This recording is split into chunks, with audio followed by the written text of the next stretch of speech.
Welcome to special drive. Kaleshwaram ప్రాజెక్టులోని Medigadda barrage వద్ద మళ్లీ భారీ శబ్దాలు వచ్చాయి.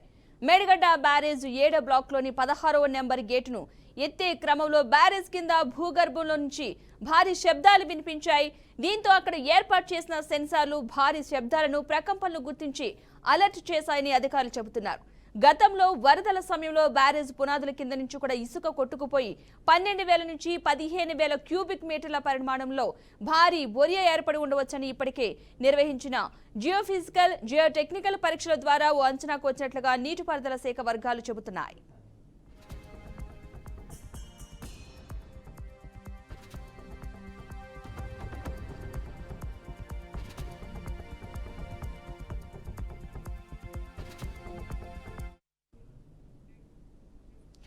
టన్నుల కొద్దీ బరువు ఉండే గేటును పైకి ఎత్తే క్రమంలో పునాదులపై ఒత్తిడి ఏర్పడి బ్యారేజీ పిల్లర్లు మరింత కుంగే ప్రమాదం ఉందని అంచనా వేస్తున్నారు. 7వ బ్లాక్లోని పిల్లర్లు కుంగిన తర్వాత లీకేజ్ లాపడానికి 40,000 ఇసుక బస్తాలను వేశారు. మేడిగడ్డ బ్యారేజ్లో మొత్తం 8 బ్లాకులు ఉండగా అందులో 85 గేట్లు ఉన్నాయి. గత ఏడాది అక్టోబర్ 21న 7వ బ్లాకు కుంగిన వెంటనే 7వ బ్లాక్లోని 15 నుంచి 22వ నెంబర్ వరకు గేట్లు మొరాయించాయి.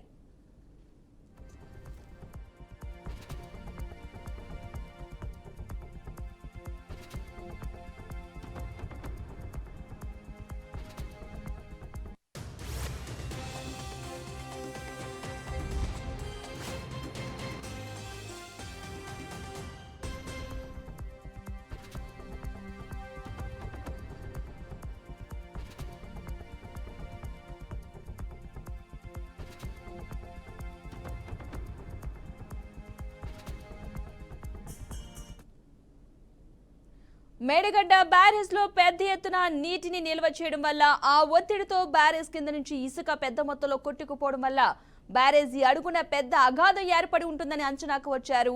ఈ అగాధం సైజు 12,000 క్యూబిక్ మీటర్ల నుంచి 15,000 క్యూబిక్ మీటర్ల వరకు కూడా ఉండవచ్చునని గ్రౌండ్ పెంట్రేటింగ్ రాడార్ టెస్ట్ ఆధారంగా ప్రాథమిక అంచనాకు వచ్చారు. ఇక ఈ అగాధం ఒకే చోట కాకుండా బ్యారేజ్ పొడవున కొన్ని చోట్ల పెద్దగా మరికొన్ని చోట్ల చిన్నగా ఉంటుందని భావిస్తున్నారు.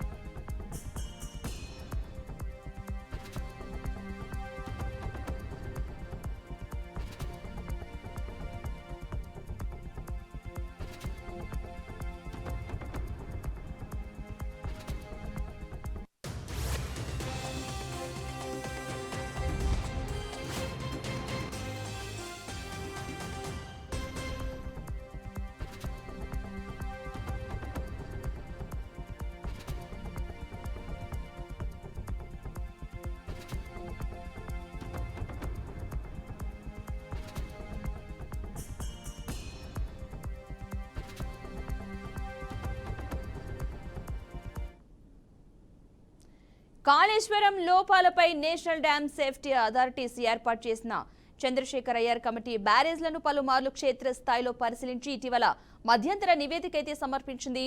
2019 జూలై నెలలో వచ్చిన వరదల సమయంలో బ్యారేజ్ ప్రమాద సంకేతాలను తెలిపిందని ఆ నివేదికలో పేర్కొంది. పగుళ్లు వచ్చిన 19, 20, 21 పిల్లర్స్ మధ్య ఉన్న గేట్లను జాగ్రత్తగా పైకి ఎత్తాలని స్పష్టం చేసింది. గేట్లను ఎత్తే క్రమంలో పునాదులపై ఒత్తిడి ఏర్పడకుండా ఇతర గేట్ల వద్ద క్రేన్లను ఏర్పాటు చేసి ఎత్తాలని సూచించింది.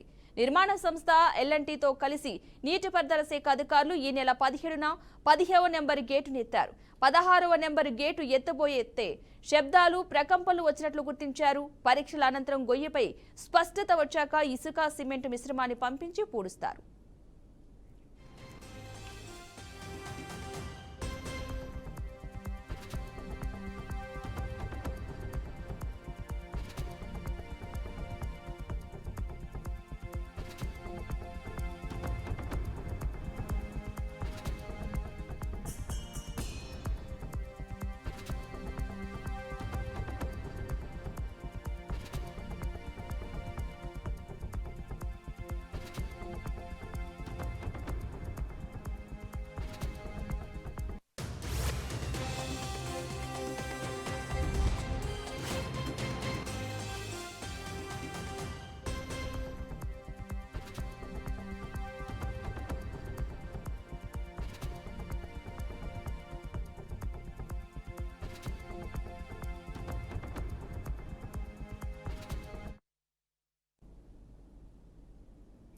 ఇక కాళేశ్వరం ప్రాజెక్టులోని మేడిగడ్డ బ్యారేజ్ వద్ద మళ్లీ భారీ శబ్దాలైతే వచ్చాయి. మేడిగడ్డ బ్యారేజ్ 7వ బ్లాక్లోని 16వ నెంబర్ గేటును ఎత్తే క్రమంలో బ్యారేజ్ కింద భూగర్భంలో నుంచి భారీ శబ్దాలైతే వినిపించాయి. దీంతో అక్కడ ఏర్పాటు చేసిన సెన్సార్లు భారీ శబ్దాలను కూడా ప్రకంపనలు గుర్తించి అలర్ట్ చేశాయంటూ కూడా అధికారులు చెప్పడం జరిగింది. ఇక ఇదే అంశానికి సంబంధించి మనతో మాట్లాడడానికి ఇరిగేషన్ నిపుణులు లక్ష్మీనారాయణ గారు లైవ్ లో సిద్ధంగా ఉన్నారు. అదేవిధంగా మా ప్రతినిధి భాస్కర్ కూడా ఉన్నారు.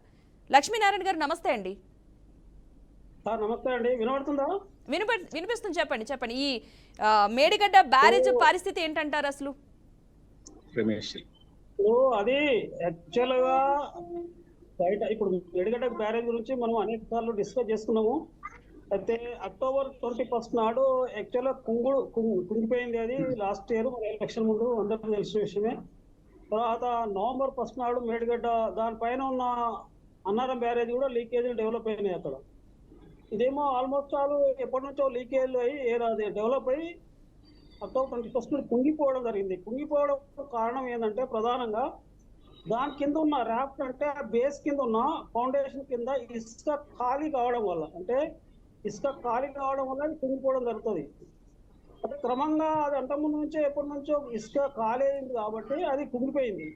ఇప్పుడు వీళ్ళు నిన్న వల్ల ఏం చేసిందంటే గేట్స్ కొంత దాన్ని లిఫ్ట్ చేద్దామనే ప్రయత్నం చేసే ముందు అదేమంటే గేట్స్ లిఫ్ట్ చేస్తున్నప్పుడు హైడ్రాలిక్ సిస్టమ్ లో లిఫ్ట్ చేసినప్పుడు దాని మీద ఆల్రెడీ పగిలిన గేటు కాబట్టి అది గేట్స్ లిఫ్ట్ చేసినప్పుడు దాని మీద బర్డన్ అంతా కొంత మళ్ళీ ఇదైపోయి మళ్ళీ అది ఎక్స్ట్రా మళ్ళీ సౌండ్ రావడము, తర్వాత అందులో ఉన్న క్యావిటీ ఇసుక వెళ్ళిపోయి క్యావిటీ ఫామ్ అవుతుంది. కింద బాటంలో క్యావిటీ ఫామ్ అయ్యి ఇంకా క్రమంగా ఇంకా ఎక్కువ కుంగుతుంది. మనకు కుంగుడు కూడా స్టార్ట్ చేసినప్పుడు 1 feet నుంచి ఇప్పుడు ఈ రోజు 5 feet 6 feet కుంగింది. ఇప్పటి వరకు 1 feet ఉండే స్టార్టింగ్ లో 1 feet నుంచి 5-6 feet కుంగుడు అయింది.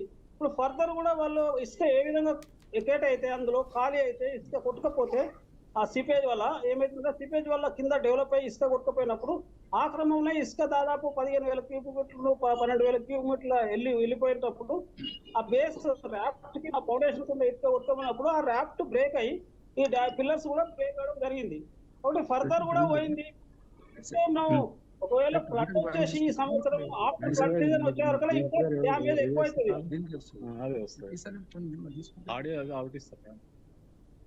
హలో చెప్పండి లక్ష్మీనారాయణ గారు. ఈ సంవత్సరం ఒక ఫ్లడ్ సీజన్ ఒకవేళ ఫేస్ అయిన తర్వాత ఇంకా అది ఎక్కువ డ్యామేజ్ ఇంకా కుంగడం జరుగుతుంది. ఇది ఒక చోట 7వ బ్లాకే కుంగుతుంది అనుకుంటున్నాము. ఇంకా ఇతర బ్లాక్లలో కూడా కుంగే అవకాశాలు ఉన్నాయి, లేదని కాదు. ఇప్పుడు ఏంటంటే ఇది టోటల్ గా మేడిగడ్డ, అన్నారం, సుందిల్లా 3 బ్యారేజీలు అనేది ఇసుక అంటే శాండ్ ఫౌండేషన్ మీద నిర్మాణం చేయడం జరిగింది. అది కూడా హడావుడిగా కేసీఆర్ యొక్క హడావుడితనంతో చాలా తొందర పెట్టడం వల్ల వాళ్ళు ప్రమాణాలు పాటించకుండా డిజైన్స్ ప్రకారం చేయకుండా వాళ్ళు నిర్మాణం చేసిండ్రు. అయితే నిర్మాణం అంటే ఇలా డిజైన్ లోపం ఉంది. ఒకే రోజున హడావుడి దాదాపు ఒకే రోజు December 16న 16,000 cubic మీటర్లు ఒకటే రోజు కాంక్రీట్ కలిపిపోసిండు. ఇలాంటి తప్పులు బాగా చేసి రికార్డు కొరకు ఇది రికార్డ్ టైంలో కంప్లీట్ కావాలి కూడా ఇలా చేసి కానీ జాగ్రత్తలు పాటించలేదు. తర్వాత ప్రీ మాన్సూన్ యొక్క అనేక జాగ్రత్తలు తీసుకోవడం కూడా ఫెయిల్యూర్ అయింది. గేట్స్ ఆపరేట్ చేయడం కూడా ఫ్లడ్ ను రెగ్యులేట్ చేయకుండా కూడా వాళ్ళు ఒకేసారి నీళ్ళు ఆపడము, ఒకేసారి వదిలిపెట్టడము, వీళ్ళ రెగ్యులేషన్ కూడా అక్కడ చాలా డిఫెక్ట్స్ ఉంది. మెయింటెనెన్స్ డిఫెక్ట్స్ ఉంది, డిజైన్ డిఫెక్ట్స్ ఉంది, కన్స్ట్రక్షన్ డిఫెక్ట్స్ ఉంది. అనేక కారణాల వల్ల అది ఇప్పుడు ఇసుక కట్టేసి ఈ 3 బ్యారేజ్లు ఆల్మోస్ట్ ఆల్ పనికి రావు ఇవిగా ఫ్యూచర్ లో. అప్పుడే మనకు గోదావరి ఏదేం కాదు, సరాఫర్ కాటన్ బ్యారేజ్ 1855 నే 150 సంవత్సరాల కింద పుట్టిన బ్యారేజ్ ఈ రోజు నిలిచి ఉంది. 1975 లో మళ్ళీ రీమోడలింగ్ చేసినా కూడా పనిచేస్తుంది. ఓకే లక్ష్మీనారాయణ గారు మీరు హోల్డ్ లో ఉండండి, మనం మాట్లాడదాం. లక్ష్మీనారాయణ గారు ఒక నిమిషం. ఓకే భాస్కర్ మీరు చెప్పండి, ఏంటి పరిస్థితి, అధికారులు ఏమంటున్నారు అసలు? భాస్కర్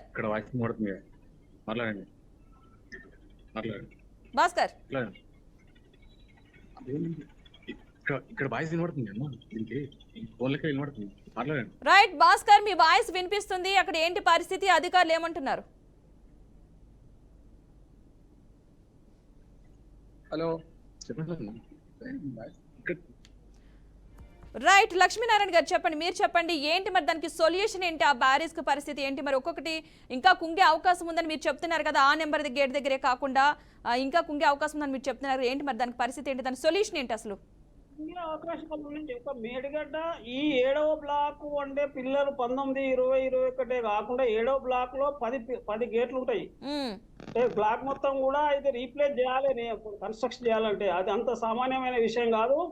ఇప్పుడు అది మళ్ళీ రీకన్స్ట్రక్షన్ చేయాలన్నా కూడా 10 బ్లాక్లు డైమండ్ కట్ ద్వారా మొత్తం బ్లాక్లు కట్ చేసి డైమండ్ కట్టర్ ద్వారా ఆ సిమెంట్ మొత్తం తొలగించేది. మాస్ చాలా హెవీ క్వాంటిటీ సిమెంట్ అది. ఆ హెవీ క్వాంటిటీ సిమెంట్ కట్ చేయడం, డైమండ్ కట్టర్ ద్వారా కట్ చేయడం అంటే సామాన్య విషయం కాదు. అది ఈ సీజన్ కాదు, వచ్చే సీజన్ వరకు కూడా దాన్ని టోటల్ గా రీప్లేస్ చేసి ఒక బ్లాక్ మొత్తం 10 కిలో రీప్లేస్ చేసి మళ్ళీ రీకన్స్ట్రక్షన్ చేస్తారు అనేది ఒక అంశం. అది ఇక్కడ ఈ 7వ బ్లాక్ మీద వాళ్ళు పునర్నిర్మాణం చేస్తే ఇంకో బ్లాక్ లో కూడా లీకేజ్ స్టార్ట్ అవుతాయి. అది ఇక్కడ జరిగిన విషయం ఏంటంటే మనకు ఈ కాళేశ్వరం ప్రాజెక్టు పాతది ప్రాణహిత చెవెళ్ళ పేరు మీద మనకు తెలంగాణ రాకముందే 2008 దీన్ని ప్రారంభించడం జరిగింది. దీనికి వాటర్ సోర్స్ తుమ్మిడేటి కాడ సేకరించడం జరిగింది ఫస్ట్ ప్రపోజల్లో. అంటే ఇదే ప్రాణహిత నది అనేది అక్కడ మనకు తుమ్మిడేటి అనే ప్లేస్ లో 3 నదులు అక్కడ కలయిక ఉంది.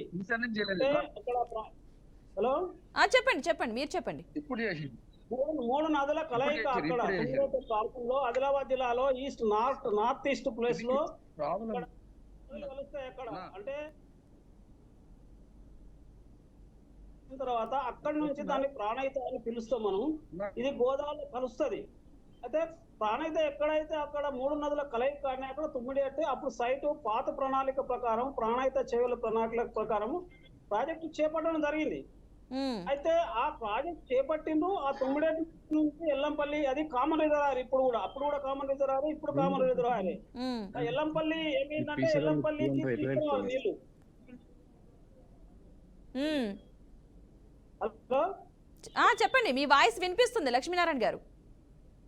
అదే ఇప్పుడు పాత ప్రణాళిక ప్రకారం ప్రాణహిత చేవెల డాక్టర్ బిఆర్ అంబేద్కర్ ప్రాణహిత చేవెల ప్రకారం 2008 వరకు స్టార్ట్ చేసి అక్కడ నుంచి తుమ్మిడేటి కాడ సైట్ వాటర్ నీటి సేకరణ సోర్స్ ఆఫ్ వాటర్ అక్కడ నుంచి సేకరించి తీసుకొని అక్కడ నిర్ణయించి అక్కడ నుంచి కెనాల్ తవ్విండ్రు. ఒక 71 కిలోమీటర్ల కెనాల్ ఎల్లంపల్లి వరకు కూడా కెనాల్ తవ్విండ్రు. దాదాపు 2000 కోట్లు ఖర్చు పెట్టడం జరిగింది 71 కిలోమీటర్ కెనాల్. అయితే తెలంగాణ వచ్చిన తర్వాత దాని రీడిజైన్ పేరు మీద అనాలోచితంగా ఆ తుమ్మిడేటి నుంచి సైట్ మేడిగడ్డకు షిఫ్ట్ చేయడం జరిగింది. ఇప్పుడు కుంగిపోయిన ప్రాంతానికి అది చాలా తప్పు. ఎందుకంటే ప్రాణహిత తుమ్మిడేటి లెవెల్ అక్కడ 148 లెవెల్, ఎల్లంపల్లి లెవెల్ 148. అప్పుడు తల మీదకి నీళ్లు వాళ్ళు తీసుకురావడం అనేది మంచి ప్రపోజల్ తీసుకొచ్చారు. ఒకటే లిఫ్ట్ ద్వారా గ్రావిటీ ద్వారా నీళ్లు వచ్చేది ఉండే. అయితే ఇక్కడికి వచ్చే వరకు ఏంటంటే మేడిగడ్డ 100 మీటర్ లెవెల్, అంటే 148 మీటర్ నుంచి 100 మీటర్కి వచ్చినట్టే 50 మీటర్లు డౌన్ చేసిండ్రు. అంటే తల మీద నీళ్లను తల మీదకి మళ్లించకుండా తల మీద నీళ్లను కాళ్ళ కింద తీసుకొచ్చి మళ్ళీ కాళ్ళ కింద నుంచి మళ్ళీ తల మీదకి ఎల్లంపల్లికి తీసుకురావడం అనేది జరుగుతుంది. అది ఇక్కడ చాలా పొరపాటు చేయడం జరిగింది. అంటే ఇలా జరగడానికి అదే కారణం అంటారా లక్ష్మీనారాయణ గారు? మీరు చెప్పినట్టు ఇప్పుడు చెప్తున్నారు కదా, హలో అదే దీనికి కారణం అదే అంటారా? అంటే పైనుంచి తీయాల్సిన వాటర్ మళ్ళీ కింద వరకు తీసుకొచ్చారని చెప్పేసి అంటున్నారు, అదే కారణం అంటారా ఇలా జరగడానికి? చాలా తప్పు. ఇక్కడ ఈ మేడిగడ్డ రావడము ప్రధానంగా 3 బ్యారేజీలు శాండ్ బేస్ మేడిగడ్డ అన్నారం సుందిల్లా 3 బ్యారేజీలు కూడా శాండ్ ఫౌండేషన్ మీద టేకప్ చేయడము, అది అజాగ్రత్తలు డిజైన్స్ పాటించకపోవడము, చాలా తొందరపాటుతో పనులు చేయడము. ఈ 3 బ్యారేజీలు పనికి రావు. వాస్తవానికి ఎందుకు పనికి రావంటే ఇక్కడ కొన్ని మనకు ఆలోచించుకోవాలి, ఎక్స్పీరియన్సెస్ ఉన్నాయి మనకు. ఎందుకు పనికి రావనే దానికి మనకు ఈ 4 సంవత్సరాల నుంచి 2019లో జూన్ లో ఇప్పుడు మేడిగడ్డ ఇనాగరేషన్ జరిగింది కాళేశ్వరం ప్రాజెక్టు. 2019 నుంచి 20, 21, 22, 23 వరకు 4 ఏళ్ళు మాత్రం నీళ్లు తోడడం ఎత్తిపోయడం జరిగింది. మరి ఎత్తిపోయడం జరిగినప్పుడు పరిస్థితులు ఏమైందో అసలు అనుకూలించలేదు. ఎట్లా అనుకూలించలేదంటే మేడిగడ్డకెళ్ళి నీళ్లు ఎత్తిపోసి, ఇంకోటి ప్రపంచంలో కూడా ఇది ఇంత పిచ్చి తుగ్లక్ ప్రపోజల్ ఎక్కడ ఉండదు. ఎట్లుండదు అంటే ఒకే నదిలో నుంచి నదికి ఎత్తిపోయడం అనేది ప్రపంచంలో ఎక్కడ ఉండదు. ఎందుకొరకంటే మేడిగడ్డ గోదావరి నదిపైనే ఉంటది, అన్నారం పై గోదావరి నదిపై ఉంటది, మళ్ళీ సుందిల్లా గోదావరి నదిపై ఉంటది, ఎల్లంపల్లి గోదావరి నదిపై ఉంటది. ఒకే నదిలో కింది నుంచి మీదికి ఎత్తిపోయడం అనేది ఇది చాలా తప్పుడు ప్రపోజల్. ఇది చాలా తుగ్లక్ డిజైన్ కేసీఆర్ ప్రపోజించింది. ఎట్లా తుగులకు డిజైన్ అయిందంటే మనకు ప్రాక్టికల్ గా నిరూపణ అయింది. మనం 2019లో ఈ స్కీమ్ అంటే ప్రారంభించిన సంవత్సరంలో కేవలం 40 టీఎంసీలు లిఫ్ట్ చేయాలినాము. కానీ ఇక్కడ మనకు మేడిగడ్డ కాడ 195 టీఎంసీ లిఫ్ట్ చేయాలి, మనకు అనుమతి ఉంది. కానీ 190 టీఎంసీలకు 40 టీఎంసీలు లిఫ్ట్ చేసినాం. 2020లో కూడా 40 టీఎంసీలు లిఫ్ట్ చేసినాం. 2021లో కూడా 40 టీఎంసీలే, అంతకంటే ఎక్కువ లిఫ్ట్ చేయలేదు. ఎందుకు లిఫ్ట్ చేయలేకపోయినాం? మనం 200 టీఎంసీ లిఫ్ట్ చేయాలి మేడిగడ్డ కాడ.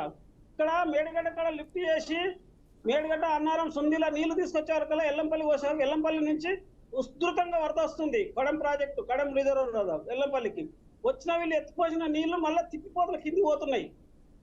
అంటే మనకు గణాంకాల ప్రకారమే 4 సంవత్సరంలో 162 టీఎంసీలు లిఫ్ట్ చేసిండ్రు. అంటే ఒక్క సంవత్సరం యొక్క క్వాంటిటీ కూడా కాదు, ఒక సంవత్సరానికి 195 టీఎంసీలు లిఫ్ట్ చేయాలి మేడిగడ్డ కాడ.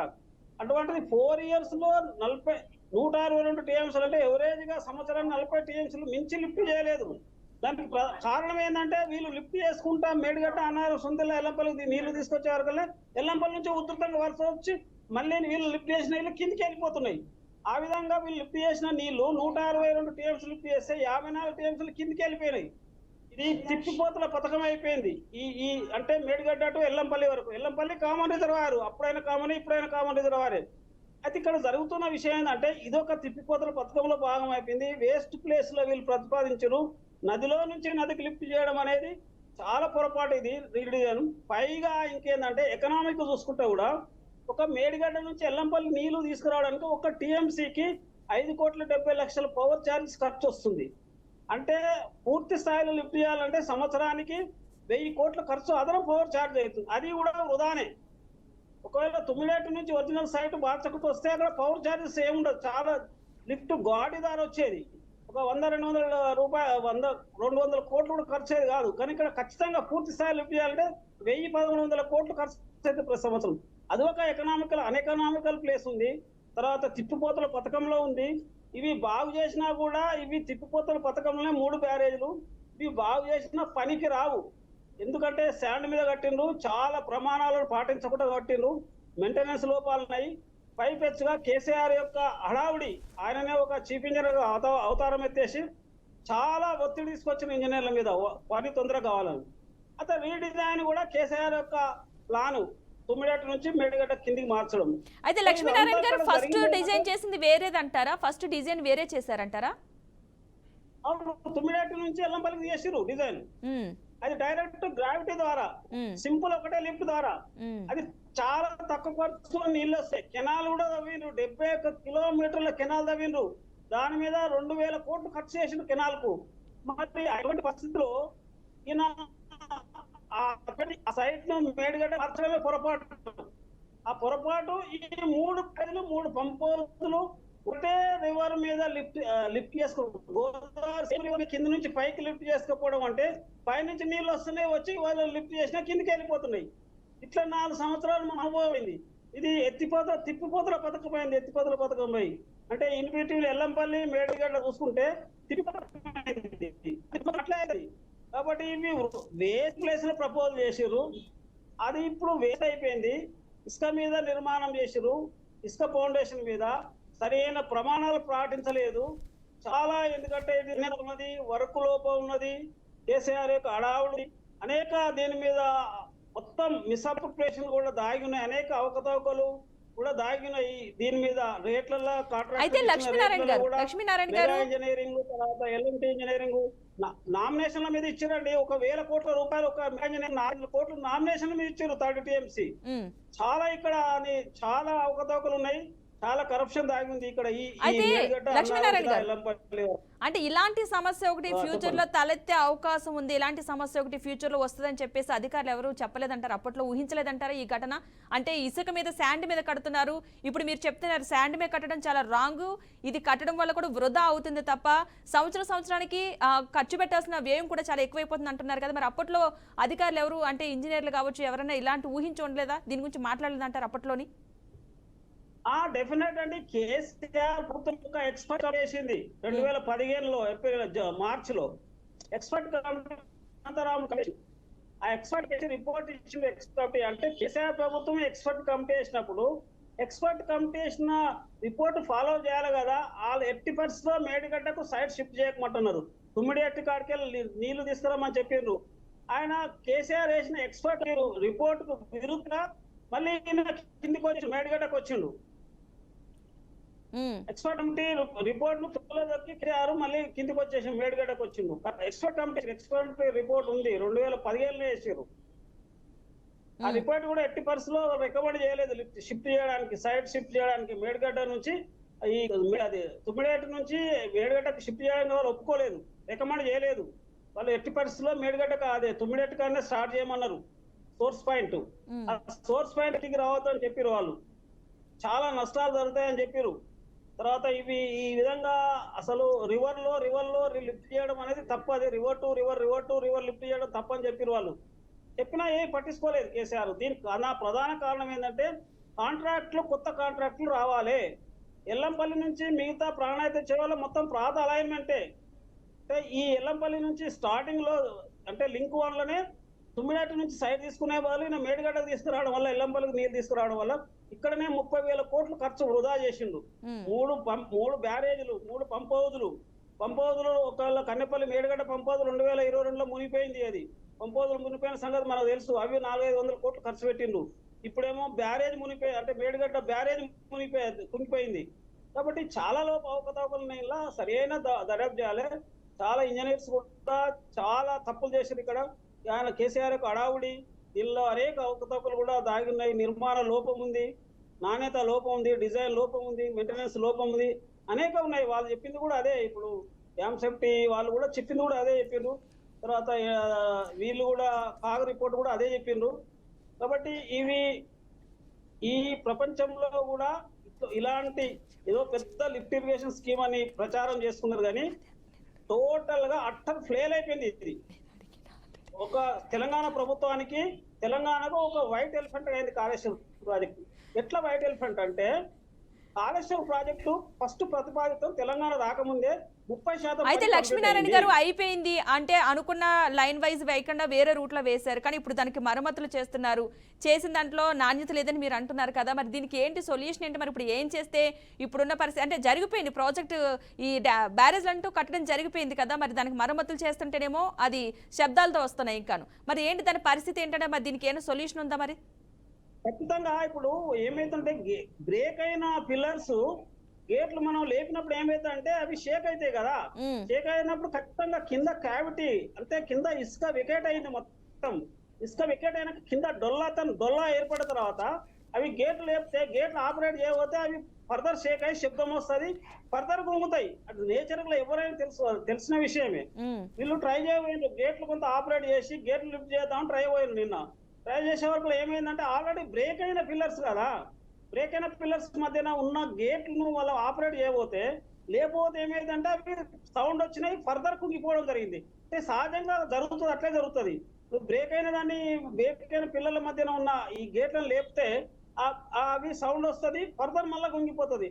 మళ్ళీ పైన కింద ఇసుక చాలా వికెట్ అయింది కాబట్టి ఫర్దర్ కుంగిపోతా ఉంది, ఫర్దర్ సౌండ్ వచ్చింది. ఆ సహజంగా జరుగుతుంది. ఇంకొక ఫ్లడ్ వచ్చిపోతే ఇంకా కుంగిపోతుంది. ఇది ఇంకొకటి ఫ్లడ్ వచ్చినట్టుంటే హెవీ ఫ్లడ్ వస్తే ఇసుక ఇంకా వికెట్ అవుతుంది. కింద ఎట్లా ఇసుక వికెట్ అయితే అట్లా మళ్ళీ ఇంకో బ్లాక్ కూడా రావచ్చు. ఇదే బ్లాక్ కాదు, 7వ బ్లాక్ కాదు, ఇంకో బ్లాక్ కూడా రావచ్చు. ఖచ్చితంగా ఈ 3 బ్యారేజ్లు, పంప్ హౌజులు ఇవి కేసీఆర్ యొక్క అనాలోచితము, తప్పు డిజైన్. ఇవి వేస్ట్ అయింది. 30,000 కోట్లు ఇక్కడ వేస్ట్ చేయడం జరిగింది. ఇప్పటికి కూడా ఏంటంటే ఇవి పునర్నిర్మాణం చేసినడం కూడా అంత సులభం కాదు. పునర్నిర్మాణం ఒక చోట చేస్తే ఇంకో చోట వస్తుంది, లోపాలు వస్తాయి, ఖచ్చితంగా వస్తాయి ఇంకో చోట. వీటి మీద అంత ఖర్చు పెట్టడం అనేది పబ్లిక్ మనీ వృధా చేయడమే. ఎట్లు వృధా అంటే కాళేశ్వరం ప్రాజెక్టు టోటల్ గా కేసీఆర్ 1,00,000 కోట్ల ప్రజాధనాన్ని వృధా చేసిండు. నిక్కరంగా 1,00,000 కోట్లు, అది కూడా అప్పులు తీసుకొచ్చి చేసిండు. అప్పులు తీసుకొచ్చి పెట్టిన ఖర్చు ఇప్పటికీ 94,000 కోట్లు ఖర్చు పెట్టిండు. ఓన్లీ మెయిన్ కెనాల్ కంప్లీట్ అయింది. అది కూడా తన ఫామ్ హౌస్ కు కొండపోచమ్మ సారుగా నీళ్లు పోయినాయి, ఫామ్ హౌస్ సమృద్ధిగా నీళ్ళు అందినాయి, కానీ ఎక్కడా సాగు జరగలేదు. 94,000 కోట్లు ఖర్చు పెడితే 98,000 ఎకరాలు సాగు చూపిస్తారు. అది కూడా చెర్లుకుంటలే, కొత్త సాగు కాదు. వాళ్ళ 94,000 కోట్లు ఖర్చు పెడితే ప్రాజెక్టుకు 4-5 ఏళ్ళ తర్వాత 98,000 సాగు చూపిస్తారు. అంటే ఇది ఏ విధంగా ఫెయిల్యూర్ ప్రాజెక్టు? పోనీ అప్పులు కూడా మన స్టేట్ బడ్జెట్ కాదు, అప్పులు తీసుకొచ్చారు పంజాబ్ నేషనల్ బ్యాంక్ తో కన్సార్టియంతో. ఈ రోజు దీన్ని కాళేశ్వరం ప్రాజెక్టును ఉపయోగించుకోకుండా సంవత్సరానికి తెచ్చిన అప్పులకు 13 నుంచి 16 వేల కోట్లు చెల్లించవలసి వస్తుంది, ఇంట్రెస్ట్లకు అసలు కలిసి. సో జీరో ఆయకట్టు వచ్చినా కూడా దీన్ని నిరుపయోగంలో పెట్టినప్పటికీ కూడా ఇంట్రెస్ట్ కట్టక తప్పలేదు. దీన్ని కేసీఆర్ టోటల్ గా అనాలోచితంగా దీన్ని రీడిజైన్ మార్చడం వల్ల 1,00,000 కోట్లు ప్రజాధనం వృధా అయింది. ఎట్లా వృధా అంటే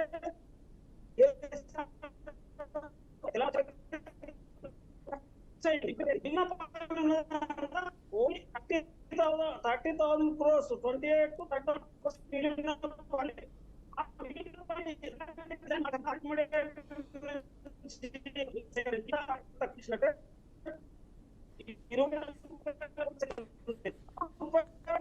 ఎంత వస్తుందంటే 16 సాగు కాబట్టి 1,40,000 ప్రతి సాగు మనం పొందగలుగుతుంటుంది 30,000 కోట్ల ఖర్చుతోని. కేసీఆర్ రీడిజైన్ చేసింది 9,000 కోట్ల ఖర్చు అయింది. తర్వాత దాని యొక్క పూర్తి ఇంకా అంచనా 150,000 కోట్లకు వచ్చేసింది. 149 కోట్లు కాగూడు ఇచ్చింది, అది ఓన్లీ మెయిన్ కెనాల్ కంప్లీట్ అయింది. సరే 150, 130 అనుకున్నా కూడా 1,00,000 కోట్ల అదనంగా వృధా అయింది కదా. ఇందులో స్టేట్ బడ్జెట్ కాదు, మొత్తం అప్పు తీసుకొచ్చి పెట్టిండ్రు. ఒకవేళ పాత రీడిజైన్ చేయకపోతే స్టేట్ బడ్జెట్ తోనే కంప్లీట్ అవుతుండే. ఎందుకంటే వీళ్ళు పెట్టిన దానిలో 94,000 కోట్లలో 34,000 కోట్లు స్టేట్ బడ్జెట్ ఉంది. అంటే 60,000 కోట్లు అప్పులు తీసుకొచ్చి పెట్టిండ్రు ఇప్పుడు ఖర్చు అయిన వరకు. ఇంకా ఫర్దర్ వర్క్ ఇంకా 60-70,000 కోట్ల వర్క్ పెండింగ్ ఉంది, డిస్ట్రిబ్యూటరీ సిస్టమ్ కంప్లీట్ కాలేదు. కాబట్టి నికరంగా పాత ప్రాజెక్టు కంప్లీట్ చేసినట్టుంటే 30,000 కోట్లతో ఖర్చు అయి 16 లక్షల సేద్యం వస్తుండే. ఈయన రీడిజైన్ పేరు మీద సాగు ఏమైనా పెంచినా అంటే కేవలం 18,25,000. అంటే నికరంగా 2 లక్షల సేద్యం అదనం కాదు, సేద్యంలో ఓన్లీ 1,80,000 సేద్యం అదనం. 1,80,000 కోట్లకు అంటే 2 లక్షల సేద్యం కావడానికి 30,000 కోట్ల ప్రాజెక్ట్ ని 1,30,000 కోట్లకు 150,000 కోట్లకు తీసుకురావడం అనేది చాలా పొరపాటు చేసిన కేసీఆర్. ప్రజాధనాన్ని వృధా చేసిండు.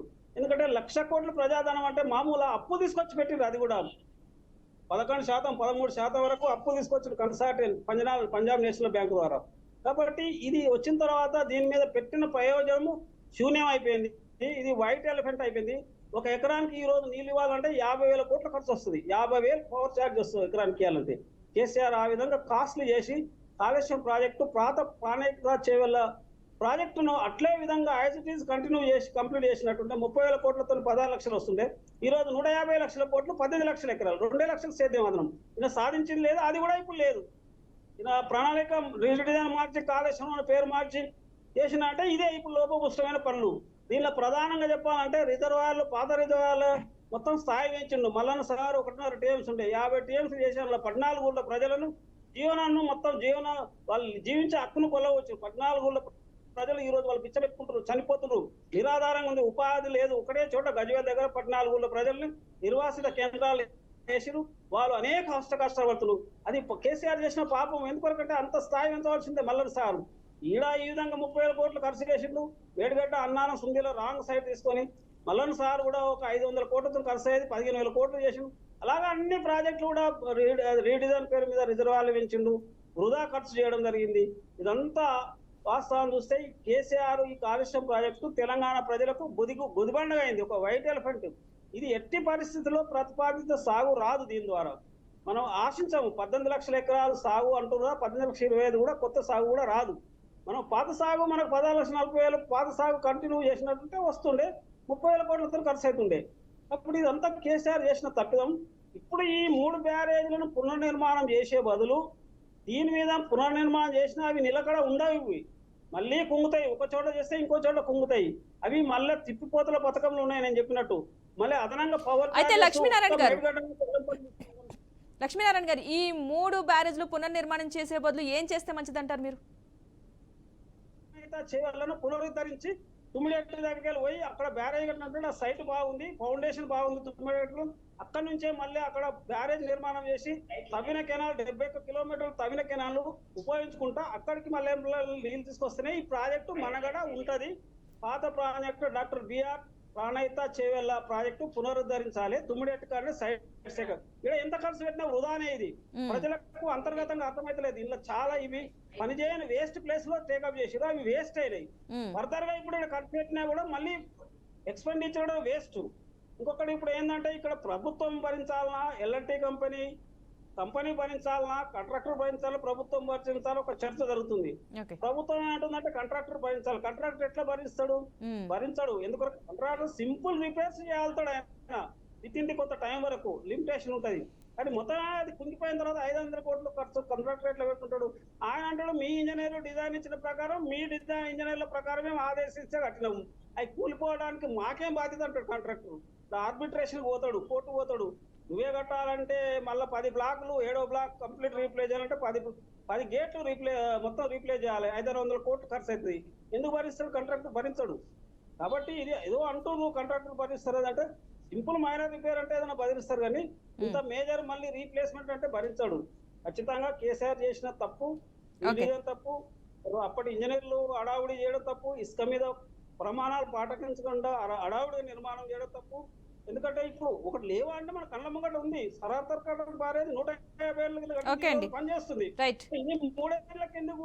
ఓకే అండి, థ్యాంక్ యూ అండి లక్ష్మీనారాయణ గారు. మంచి ఇన్ఫర్మేషన్ అయితే చెప్పడం జరిగింది. ఈ ప్రాజెక్ట్ కి సంబంధించి అయితే చాలా మంది మధ్యలో కొన్ని ప్రశ్నలు అయితే వచ్చే, దీని పరిస్థితి ఏంటి, ఈ మేడిగడ్డ బ్యారేజ్ పరిస్థితి ఏంటి అని చెప్పేసి చాలా మంది అనుకుంటున్నారు. సో అలాంటి వారందరికీ కూడా మంచి ఇచ్చారు. అంటే దీనివల్ల ఎలాంటి ఉపయోగం ఉంది, ఎలాంటి ఉపయోగం లేదని కూడా మీ మాటలని చెప్పడం జరిగింది. కాబట్టి థ్యాంక్ యూ సో మచ్ అండి లక్ష్మీనారాయణ గారు. ఇది వాళ్ళ special debate. Keep watching BRK news Telugu సత్తా.